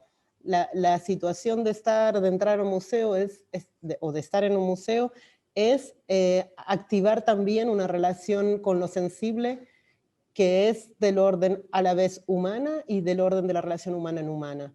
Y eso me parece que es interesante en relación al espacio físico, digamos, con todas sus complejidades y por supuesto con el aparato, digamos, normativo que implica el espacio físico. No recuerdo la segunda pregunta, perdón, o la primera. Ya sé.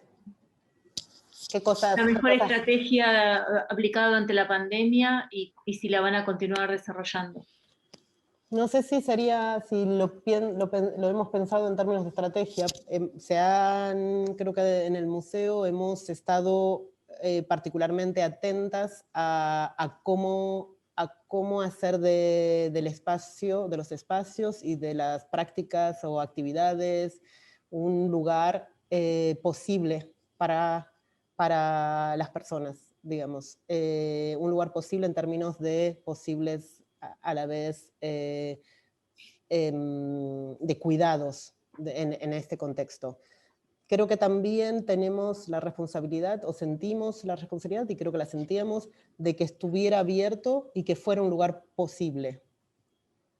Y ese sentimiento esperaría que continuara. Perdón. Yo quería apuntar dos cuestiones, porque habéis dicho cosas con las que concuerdo totalmente. A mí, en relación al museo como lugar o como espacio, o con la necesidad de tener edificio, a mí me parece que un museo que no se mueve, de alguna manera, quiebra la lógica de movilidad continua, ¿no?, en la que estamos abocados, ¿no? Entonces, justamente un espacio que está parado, ¿no?, y que tiene un lugar, me parece que en estos tiempos de movilidad continua nos salva, ¿no? O se construye en lo estático, ¿no? Y creo que estamos en un tiempo en el que lo estático puede empezar a ser algo interesante, ¿no? Algo que nos debería empezar a interesar, ¿no? Me parece también que el museo es un espacio Y si pensamos que el museo es un espacio de refugio o un espacio de acogida, está bien que sea un lugar en el que puedes ir, ¿no? Un lugar en el que puedes ir y es un espacio, un lugar de hospitalidad. Y en el que la diferencia, que justamente está en los objetos estéticos, ¿no? Que muchas veces juegan a la desidentificación, ¿no? O proponen desde las miradas de los artistas desidentificación, es un lugar en el que los diferentes también hemos encontrado un lugar de encuentro, ¿no? Y de refugio, ¿no? De refugio vital o emocional, ¿no? Y también porque me parece interesante que haya espacios en los que se pueda ir a perder el tiempo. Y el museo es uno de los espacios, ¿no? Se me ocurren pocos espacios dentro de nuestra sociedad a los que puedas ir a perder el tiempo, ¿no? Probablemente el museo y la iglesia, ¿no? Entonces, y me parece también algo como a reivindicar, bueno, pues que que dentro de esta lógica productivista y lógica de beneficio, el museo pueda seguir un lugar en el que perder el tiempo y un museo en el que también es ruinoso, ¿no? O al final no salen las cuentas. En relación a la segunda pregunta, me interesa, yo no creo que nosotros hayamos desplegado estrategias que ahora pueda decir que sean interesantes. Creo que la realidad nos ha impuesto reaccionar de una manera que yo creo que en el futuro deberíamos pensar si podemos tomar decisiones radicales que nos ayuden a activar la imaginación, porque en muchas ocasiones pensamos que activamos la imaginación para aplicar un cambio. Y a veces tendríamos que ser más radicales, ¿no? Aplicar un cambio y después que la imaginación funcione, ¿no? Que es como suele pasar, ¿no? Y esto lo pienso en muchos casos, ¿no? Pues, por ejemplo, que decidamos cortar la mitad de las calles el tráfico, ¿no? Antes ya la gente se acabará adaptando, ¿no? Lo acabamos de ver, ¿no?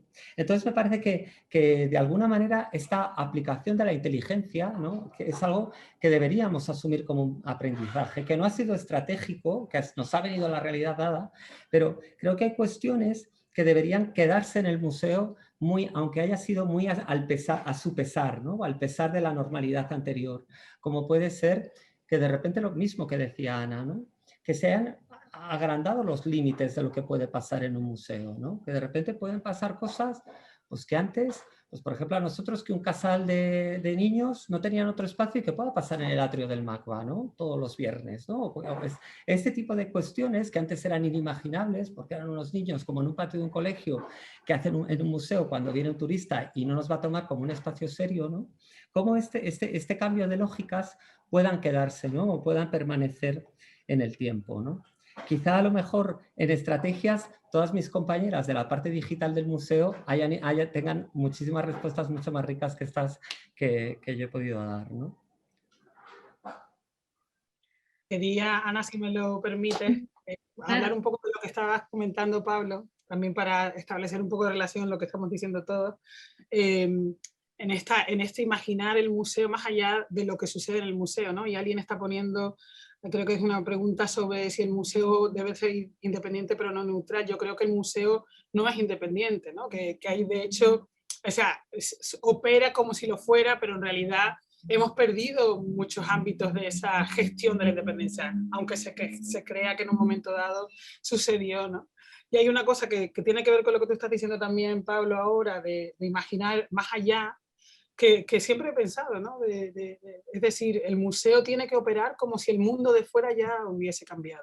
La programación del museo, la manera de sentir del museo, la gente con la que trabajamos dentro del museo, nuestros compañeros del museo, tenemos que ser el reflejo de lo que queremos, de esas prácticas que queremos más allá, ¿no? Pensaba un poco en la idea del entusiasmo de Lyotard, ¿no? De la idea de que en términos políticos los cambios sociales no suceden, pero que hay algo que en términos estéticos sí se puede generar, ¿no? Mabel, tú hablabas de o no sé si era Mabel o Amanda, de la educación sensible.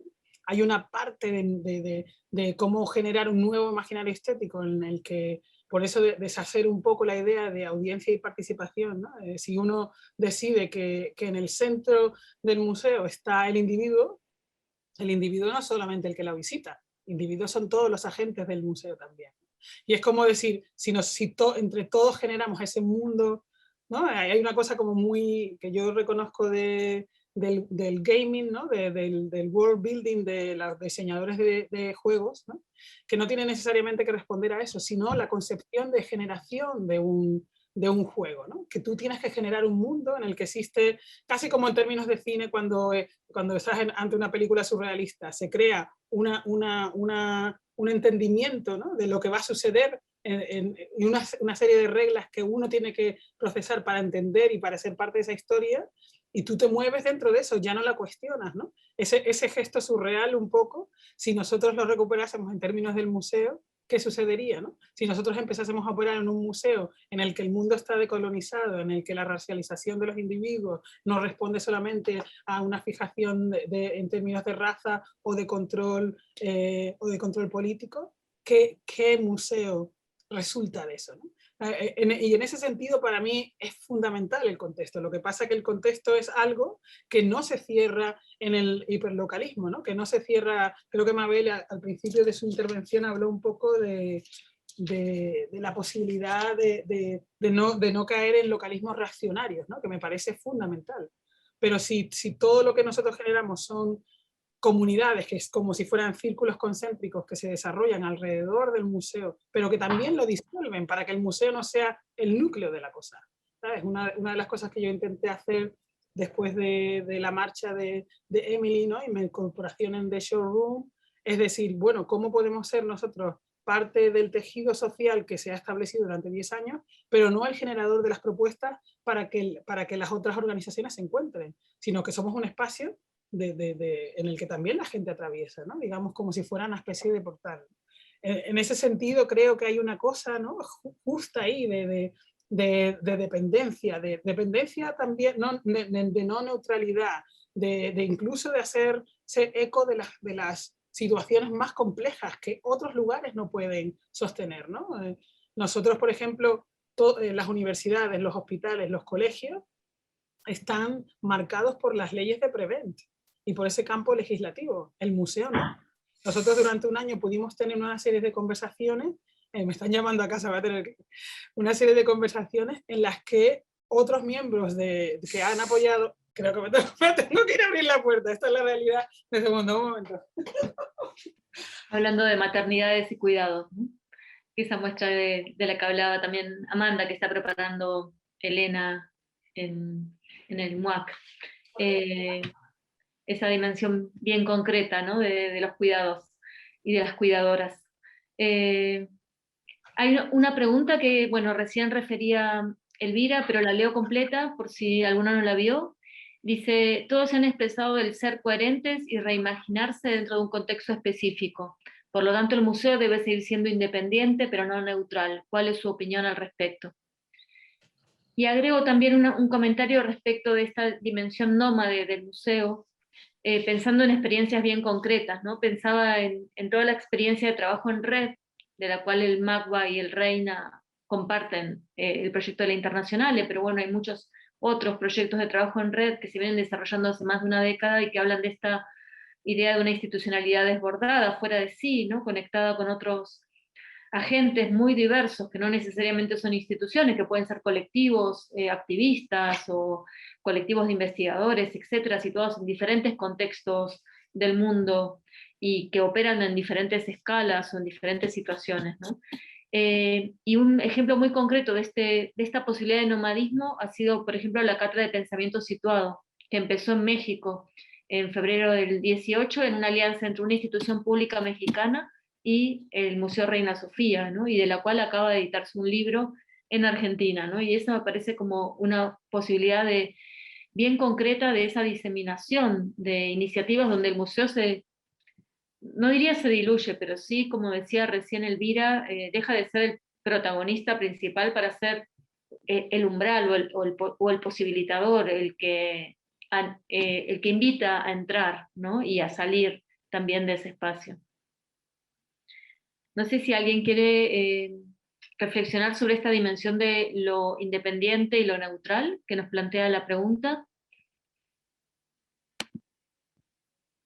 Y luego Jordi Ferreiro dice que otro ejemplo de nomadismo de museo podría ser el MUAC en tu casa. Sí, el MUAC en tu casa es un proyecto del equipo pedagógico del museo, de Miriam Barrón y Beatriz Servín, que han desarrollado este proyecto a lo largo de varios años.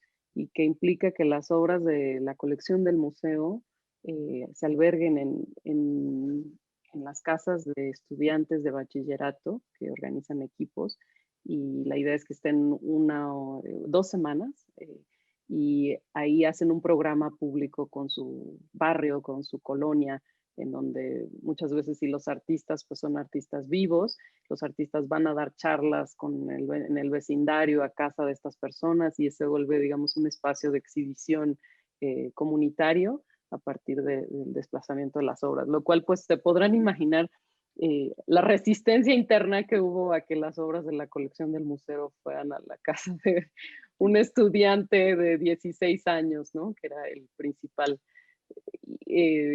responsable, digamos, de las obras. Ahora, pues precisamente este proyecto de MUAC en tu casa se ha visto pues absolutamente truncado por la pandemia. Desde antes también por la situación por la que atravesaban de paros en muchos de los bachilleratos de la universidad, paros ante las denuncias a profesores, la misoginia, en fin, muchos casos de violencia de género. Los bachilleratos estuvieron muchos de ellos parados por meses antes de la pandemia. Y entonces ahora estamos justamente desarrollando otro proyecto muy similar, pero que esperamos poner en marcha, que se llama Tu Casa en el MUAC, que significa, que implica sobre todo, tiene el deseo de trabajar en estrategias con comunidades pequeñas, pero a largo plazo. Es decir, creo que todos nosotros, también porque conozco, digamos, y lo hemos conversado en otros foros, el trabajo a largo plazo con comunidades específicas es un trabajo muy importante que no tiene que ver con la lógica de las exhibiciones, ¿no? Es decir, el trabajo sostenido por años, constante, con diferentes comunidades. Y en ese sentido, pues lo que queremos hacer es generar un grupo de estudiantes también, en donde tengan una serie de tutorías de documentales, de proyectos documentales, audiovisuales, para hacer un documental colectivo de su experiencia como jóvenes en la pandemia, en el desconfinamiento, es decir, de qué manera, digamos, narrarse a sí mismo se convierte como en una estrategia también de empoderamiento, ¿no? De esta especie como de documental sobre sus propias vidas, ¿no? Estamos trabajando en ese proyecto ahora, y bueno, pues también lo que comentaba al principio, este proyecto de Santo Domingo, que creo que es algo muy importante, que también se destaca en otros proyectos, pues que sé que sobre todo pues Pablo y Ana, ¿no? A quienes conozco más de cerca, pues han desarrollado a lo largo de todo este tiempo, que tiene que ver con comunidades de migrantes, en fin, con cómo el museo logra articular con comunidades ya organizadas, con colectivos ya organizados, procesos importantes, ¿no? De trabajo, de diálogo, de colaboración. Porque a mí lo que más me parece no solo caduco, sino peligroso políticamente, es pensar en el museo como un lugar de filantropía social, que eso es algo que también es un discurso muy acendrado, sobre todo en la política norteamericana de museos y lo que ahora se llama, digamos, las políticas de accesibilidad y diversidad e inclusión, ¿no? Que tienen muchos peligros políticos para los museos, pero depende de qué manera, digamos, nos aproximamos a esta supuesta agenda, ¿no? Que se desarrolla sobre todo, pues, lo que yo he visto desde una política de museos norteamericana, ¿no? Que son estos modelos, pues, también privatizados de la cultura que se desarrollan en Estados Unidos y de los museos. Entonces, en ese sentido, yo creo que a veces parece que estamos haciendo lo mismo, pero no estamos haciendo lo mismo. Sí tiene mucho que ver de qué manera concebimos a esos sujetos con los que tenemos relación, y por eso un aspecto muy importante para mí es el trabajo con colectivos ya organizados, y no pensar que la función del museo en ese sentido es organizar a los demás, ¿no? Es decir, el museo pues no es este justo agente fantasmal, ¿no? Que llega, digamos, a decirle a las personas lo que necesitan o lo que deben hacer, o lo importante que es el arte en sus vidas. Digamos que esa no puede ser hoy en día la función del museo. Entonces, No tenemos más preguntas planteadas, así que si si quieren comentar algo más como cierre.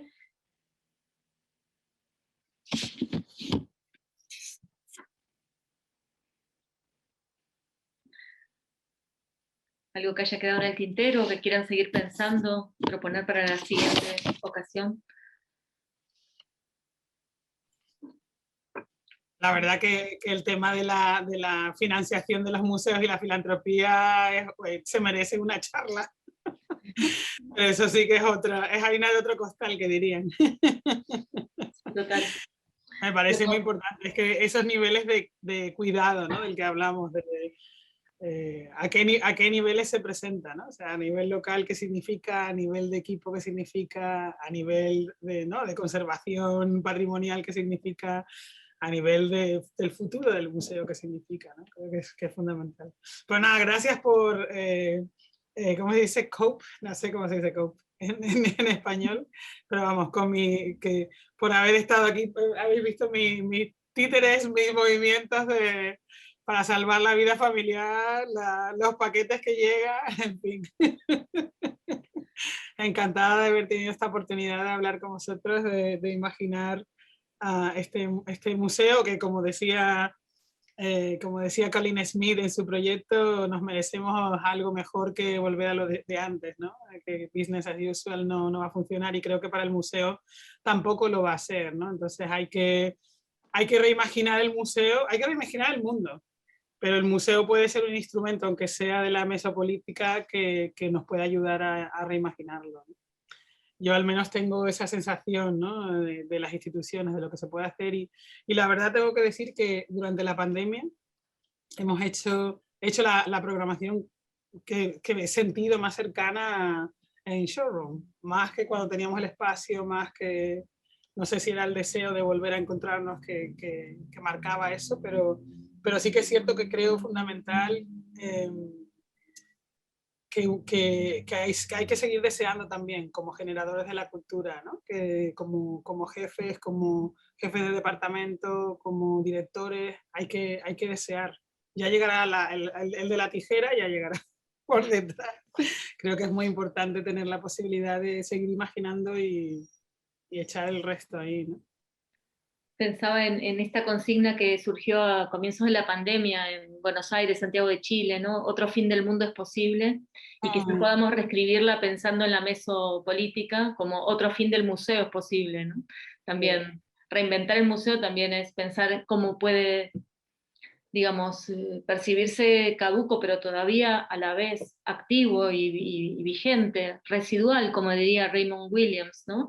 Este viejo modelo del museo patriarcal, colonial, moderno, ¿no? Del que de ese lastre del que también hablaba Pablo, ¿no? Y pensaba cómo imaginar la reinvención del museo es también pensar en ese fin del museo que conocimos, ¿no? Y en su... Ahora que decías eso, Ana, me he acordado de un texto de Stuart Hall, que le invitan a hablar, no sé si era en una conferencia, que se llamaba El museo y el fin de la historia o algo así, y entonces él empieza a hablar del final del museo, ¿no? Y habla un poco del post, ¿no? de su definición de post como algo que no sucede más allá del momento que se supone que ha pasado en el tiempo, sino algo que, viniendo de ese momento determinado, ¿no? Hablando del postcolonial o el postestructuralismo, o digamos la figura postmuseal, si queremos, pero que sucede, que está en potencia dentro de lo que nosotros conocemos en ese momento, dentro de esa definición, ¿no? Pues es el momento en que esa potencia se desarrolla, él la llama post, ¿no? Y hay algo de eso aquí también, ¿no? Es decir, no hay que reinventarse el museo en términos de disolución completa, sino reinventarse el museo en términos de cuáles son los aspectos que funcionan y cuáles son los que no funcionan, para disentir y trabajar sobre eso, ¿no? Me parece que, no sé, de repente caso, simplemente quizás es lo que estamos haciendo ya, digamos. Eso también, espero. Sí. Tenemos como, en todo caso, la pequeña sensación o el pequeño, como decir, ideal de que sí estamos haciéndolo y que resultará otra cosa, sin duda. Muchas gracias a todas. Muchas gracias a todos. Y muchísimas gracias, sí. Gracias. Abrazos. Hasta Abrazo a luego. todas. Abrazo. Feliz Día Internacional de los Museos. Así es. Adiós.